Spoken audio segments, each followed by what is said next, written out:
Yun, magandang gabi sa inyong lahat. At lalo na yung mga nasa Mindanao. Maayong gabi sa inyong tanan. So yun, magtatagalog tayo para maintindihan rin ng mga kababayan natin nasa Luzon. Magandang gabi po. Kamusta po kayo? Update po tayo sa ating thunderstorm or monster storm na bagyong Juan. So, makikita nyo po sa ating screen, ayan po, walang pagbabago at mas lalong lumalakas yung ikot niya, oh. Napakalakas ng ikot at malaki. So, papunta siya dito sa Kanluran, no? Ayan, no? So, i-move natin yung oras. Ngayon Sabado, alas 10, alas 11. So, 11 PM, papasok na ang bagyo. Ayan, oh, makikita nyo, oh. Ginagalaw natin sa baba. So, Sunday na yan. Linggo ng madaling araw. Ayan, oh. 5 AM. Ayan. Diyan, makakaranas na tayo ng hangin yan, na malakas na hangin. So, nasa, ano siya? Nasa dagat. Nasa Pacific Ocean siya. Ayan, oh. Makikita nyo naman sa ating screen po. Ayan. So, tatamaan tong ang Karamoran. Ayan, Karamoran.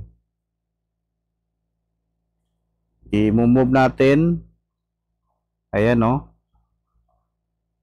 Alas 7 ng umaga, Linggo. So, tatamaan ng Karamoran, no? So, Sunday, 11 AM ng umaga. Ayan. So, i-zoom out natin para makita. Ayan, oh. So, papunta siya ng Hilagang Kanluran. 11 to Sunday, 12 PM po. Ayan, oh. Papunta siya dito sa Quezon, Legazpi. Ayan, no? So, sa sentro natin, ayan, no? Kita nyo, lalong lumakit, lalong lumakas yung ikot. So, mag-iingat po tayo. Ingat po tayo talaga kasi hindi natin alam ang mangyayari. Hindi natin alam ang bagyong to kung gaano kalakas. So, ayan po, Linggo ng gabi, 8 PM po, ayan, no? Nandito na siya sa ano, sa Quezon at saka Baguio, Tugigaraw. So, ayan po. So, lalabas po yan ang bagyo mga Lunes na. Ayan. Lunes ng madaling araw. Nakikita nyo naman po ayan sa baba. Palabas na siya. So, Monday pa po lalabas ang bagyo. So, yun lang po at mag-iingat po tayo palagi. I-secure na natin yung mga senior citizen, PWD, yung may mga sakit, yung mga bata, yung mga alagang hayop. Ilikas na po natin hanggat maaga pa.